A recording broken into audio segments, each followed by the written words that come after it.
ከአፍሪካ አንድነት መመስረት በአፍሪካ ህብረት ትልቅ ውጥን እስከሆነው አጀንዳ 2063 አፍሪካውያንን በንግድና በሌሎች ዘርፎች ማስተሳሰር ዋነኛ እቅድ ነው። ነገር ግን የህብረቱ አባል ሀገራት አፍሪካውያን በአህጉሪቱ ነፃ የሆነ እንቅስቃሴን በማድረግ እንዲገበያዩና የተለያዩ ትስስር ሰንሰለቶችን እንዲፈጥሩ ማድረግ ከእቅድ ያልተሻገረ ሆኖ ቆይቷል። በተለይም በንግዱ ዘርፍ በአህጉሪቱ የሚደረገውን የእርስ በርስ ልውውጥ ከ17 በመቶ ያልተሻገረም ነበረ። ዘርፉን ለማሳደግና በስፋት ለመሰማራት እንዲሁ በርካታ ማነቆዎች እንደነበሩ በኢትዮጵያ በትልልቅ ንግድ ዘርፍ ላይ የተሰማሩ ነጋዴዎችና ባለሀብቶች ይናገራሉ። የሚያስቸግረን የነበረው ተደራራቢ ታክስ ነበረ። ብዙ ንግዳችን የሚመሰረተው በሩቅ ምስራቅና በአውሮፓ በአሜሪካ አገሮች ነው። ከትራንስፖርት ጀምሮ የተለያየ ህጎችም ነበሩ። ለምሳሌ ታክስ ዛሬ የነበረው ታክስ ነገ ሊቀየር ይችላል። ከኛ ሀገር ሲወጣ ላይከፈልበት ይችላል። ግን ደግሞ የተለያዩ አፍሪካ ሀገራትን ስናቋርጥ ምንወጣው በኬንያ ነው። ኬንያ ዛሬ አዲስ ህግ ቀይራ ከጠበቀችን ያንን ህግ መተግበር እንገደዳለን። እዚሁ አፍንጫችን ስር ከፍተኛ የሆነ የገበያና እምቅ የንግድ አቅም ሳለ ከአፍሪካ ከምንነግድ የውጪ ቻይና፣ አሜሪካ ወይ ዩሮፕ ላይ ብንነግድ ይቀል ነበር።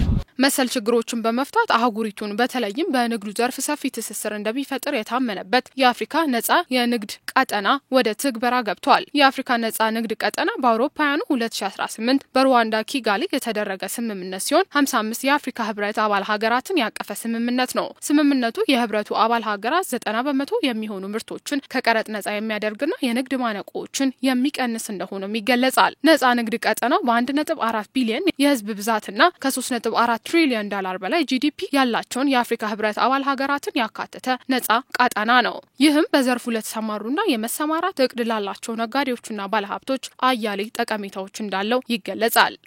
እጅግ ለዚህ እድል በመመረጥና የመጀመሪያውን ቡናዬን ወደ 12 ሚሊዮን ብር የሚያወጣ ቡና ለጎረቤት ሀገር ሽጬ ከዚህ ከነፃ የአፍሪካ ንግድ ቀጠና ጋር ይህን እድል በማግኘት እጅግ በጣም ደስ ብሎኛል። አውሮፓዎች ሲጀምሩ እንደዚህ ነው የጀመሩት። እኛ ደግሞ በአፍሪካ እንደዛ አይነት አንድነትና በእንደዛ አይነት ጅምር ስንጀምር እጅግ በጣም ጥሩ ነገር ይሆናል ብዬ ነው የምገምተው። አሁን ይሄ ገበያ መከፈቱ ኢንስቲትዩሽን መኖሩ አፍሪካ ወንድሞቻችን ጋር የጎደለውን መሙላታችን የጎደለንን መሙላታቸው አፍሪካ እንዲያድግ ያደርጋል። አፍሪካ ኋላ ቀርነቱ ይላቀቃል። ከኢኮኖሚ ቅኝ አገዛዝ እየወጣን እንሄዳለን። ሌላው ወደ ቫሉ አዲሽን እንሄዳለን። አፍሪካ የሚፈልገውን ነገር አንዱ በመወዳደር እድገት ይመጣል። ህጋዊ ሆነው ያለምንም መሳቀቅ ቀጥታ ህጋዊ የሆነ ምርት ከሀገር ማስወጣት ይችላሉ። ከሌሎች ሀገራት ጋር የንግድ ልውውጥ በደንብ በስፋት ማድረግ ይቻላል።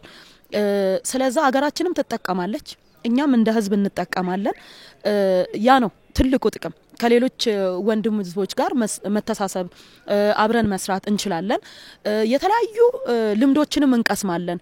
አሁን ይሄ እድል በመከፈቱ እንደምታውቂው የኛ ሀገር የሰው ኃይል ኤሌክትሪክና መሬት መንግስት በከፍተኛ ደረጃ ነው የሚያመቻቸው። ይሄ ሌሎች ሀገሮች ላይ እንቁ ናቸው።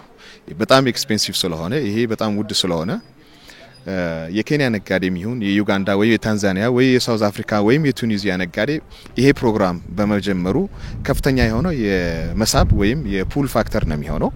የአፍሪካ ነፃ የንግድ ገበያ የምርት ጥራትና ተወዳዳሪነትን በማሻሻል ሰፊ የኤክስፖርት እድሎችን የሚከፍት ሲሆን ለአባል ሀገራት የኢኮኖሚ ትራንስፎርሜሽንና እድገት ለማምጣትም የሚያስችል ነው። ይህንን ከሀገር የተሻገረ የእድገት እድል በር በመጠቀም ራስን ብሎም ሀገርን ለማሳደግ ከንግዱ ማህበረሰብና ከባለ ሀብቱ ምን ይጠበቃል ስንል ጠይቀናል። በታማኝነት ምርትን በጥራት ለሚፈለገው ሀገር ማቅረብ፣ የሚፈለገውን ምርት ለሚፈለገው ሀገር ማቅረብ፣ ተገቢውን ገቢ ለሀገሩ ማስገባት።